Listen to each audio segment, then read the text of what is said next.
episode 13 of Meet Houston Missions. I'm an attorney with Simmons and Fletcher, PC Injury and Accident Lawyers, and I am here with Ron Peters, the Executive Director of Katy Responds. Ron, why don't you tell us a little bit about Katy Responds and how y'all help people and how y'all got started? Well, thank you, Paul, for having us. We really appreciate it. Katy Responds was actually formed post Harvey. We were designed to rebuild. The church community really came together immediately during and after Harvey to do the initial response to the floodwaters, mucking and gutting people's homes and whatnot. And it was fun in games back then. I mean, it was hard work, but the challenge was there were a lot of people that didn't have insurance. There were a lot of people that didn't have a 401k to hit. And these folks were left marginalized in homes that were flooded, and they were trying to live there. So several major churches in the Katy community, I know Kingsland was one, Fellowship, Grace, were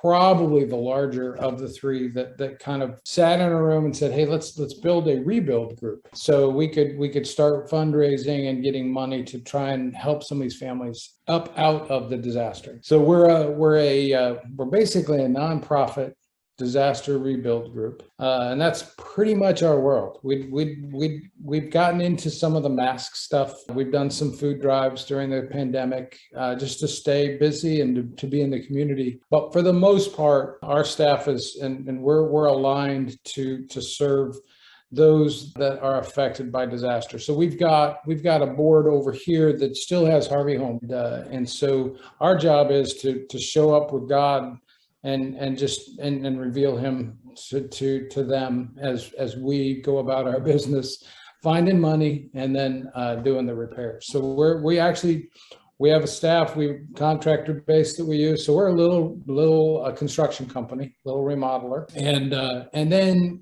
Harvey looked like it had a window that was going to close and we're going to get done. Of course, all the funding, any type of United Way or funding like that dried up in the last year and a half. Now we'll take that back. Samaritan's Purse actually has been really, really, really aggressive in that world. So there's still some potential for Harvey victims to get some help where we could come do the rebuild. But for the most part, most of that funding is dried up. And of course, the winter storm hit. So when the winter storm hit, you got to do the emergency response, which was let's get people water, make sure their heating systems are working and that they're okay. But the same thing, you have a massive amount of water damage.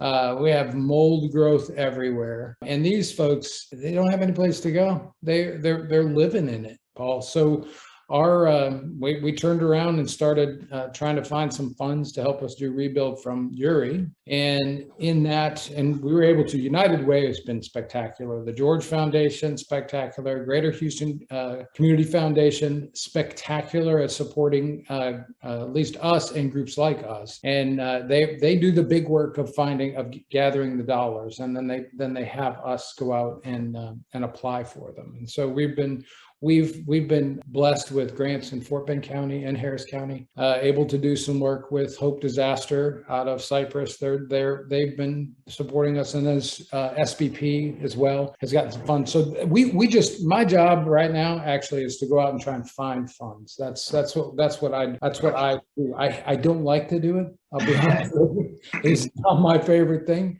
But looking behind me, this wall is full, and there's more on the other side over there that are all winter storm funded. And as you can see on there's several numbers, and the numbers represent what money we've raised for each of the homes.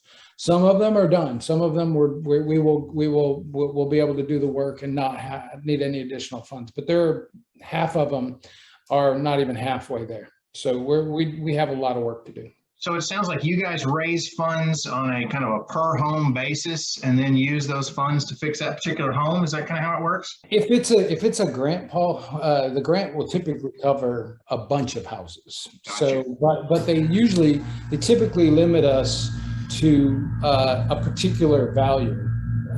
per home. So, but we've got some homes. One that we're embarking on now. It's a 24-year-old kid during the last few years lost both mom and dad. Was trying to take care of Katy High School, ex-Katy High School football player, Katy Tiger, they would want me to say. And Yuri came in, broke. I mean, all he's got is his house. He's home from college. Now he's raising his little brother and a contractor, which we find a lot of this, and it's sad. But these cheap contractors come in and they just rob these people blind. And this poor fella got taken. The guy gutted his house, took anything of value, and absconded and left an unlivable home. And so we're looking at, I'm probably needing $70,000 just to fix the house. They ripped the air conditioning system out of the house, ripped the AC. Anyway, so yeah, it's just amazing. You know, a grant may allow me $15,000. It's not going to get me there. I got to. Right. There's no floors, there's no bathrooms, there's a kitchen, it's gutted. So I'll take that initial start that the United Way or Greater Houston Community Foundation has given us, and then we'll go out and reach out to people and we do fundraisers. I do a golf tournament now, and we do a Giving Tuesday event every year, and we're working on a third. And how many full-timers do you have there versus volunteers and all that? We have a gazillion volunteers. We have a lot of folks that have signed up. The church community out in the Katy area has been great. There are 4 full-time and 2 part-time. And the construction folks, they got to know what they're doing. So, it's sad, Paul, but we go through a lot of them, and not in a bad way. Just that they learn a really good skill, and it would bless me tremendously if I knew that this could be a starting ground for somebody to come in, learn the construction rebuild trade, and then take it out and make $80,000 a year for a building. That would be incredible, and that's kind of my goal for those positions in the field. Like partnering maybe with trade schools or something like that, even as an apprenticeship type like position, yeah. Exactly. We have developed a project management training program, and so we've implemented the first 2 phases. We've got a 3rd phase to finish up, but it'll be more geared towards the disaster world, but there's a lot of us contractors that work in the disaster world, cotton, and there's several of them. So that would be, in a perfect world, that'd be where Katy Responds would go. We also do, Paul, and maybe you don't know this, but we also are part of the Texas Congregational Disaster Preparedness Group, so we do training to prepare churches and congregations to prepare for the hurricane. So that in the day when a Harvey hit, we're not all over the place. That we actually have a formal process where each church has a particular area that they are supporting, and we're doing muck and gut training, we're doing roof tarping training, we're doing tree removal training. So we're working with other coalitions out of the Houston Responds group to do just that, to help churches become a better tool, not only for themselves, but their community. We call ourselves the second responders, because when the fire departments are gone, I don't know if you recall, but back in when the Watson grinding facility blew up over there off of Beltway and I-10, right, north of I-10. One of our coalition partners is in that neighborhood, and that was our first foray into using this congregational preparedness program. And they did the alert media and they sent it out, and we within 24 hours of being told that the fire department was done, we had got bitten to every home and assessed every home and knew what the needs were. It was so well organized and done. Trevor Barnett's the leader over there at the restoration team, just did a spectacular job. If somebody wants to get involved with Katy Responds, it sounds like y'all need tons and tons of volunteers all the time. How can people become a volunteer with that organization? It's pretty easy. KatyResponds.org. There's places all over the place. We're very, very vocal. Volunteer now. So just click on there. We don't care where you come from, but our service area is the Katy ISD. Their footprint is pretty much where we serve. Now, We are doing some houses in Fort Bend because we were given some grant dollars to do that. Gotcha. For the most part, we're trying to stay in the Katy ISD area. So yeah, Katy, Richmond, Fulshire, that whole area is the area that we will put you to work in. We're getting better at it, but we've got, projects for people that are good at carpentry. We have lots of projects for painting.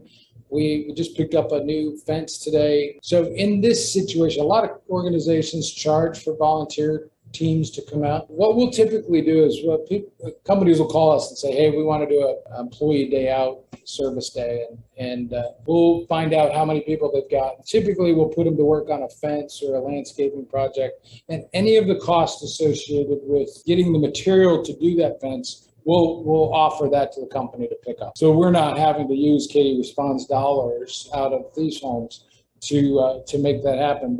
So we'll give you the volunteer experience if you want. Then you have the opportunity also to go to work on these houses. So every so often we need a painter or we need a demo crew, and they're on the website. So you go on the website, you hit the calendar, and we'll show you exactly how many spots we need for today. We're moving a family out of a home. We needed 3 or 4 people to help us do that. So that is up on the website. God bless that website. You get me to try and remember all that stuff, it wouldn't happen. It sounds like it's set up very well for team signups and that sort of thing. I would assume that if people also want to donate and just financially bless the Katy Responds group with help, they could go to the website and find information on that there as well. We do, yeah.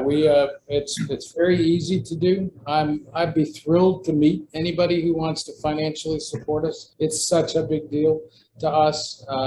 But yeah, you can donate online. You can call it in. You can write us a check. We just need it. That's all. But it's for sure. We're 100% funded by our neighbors. So and if y'all don't do it, we're not going to be here to help the next guy. Okay, well, thank you so much for taking the time to tell us a little bit about Katy Responds. Is there anything that you're thinking of that I haven't asked you about? Really encouraging folks to go on our website and to get to know our families a little bit.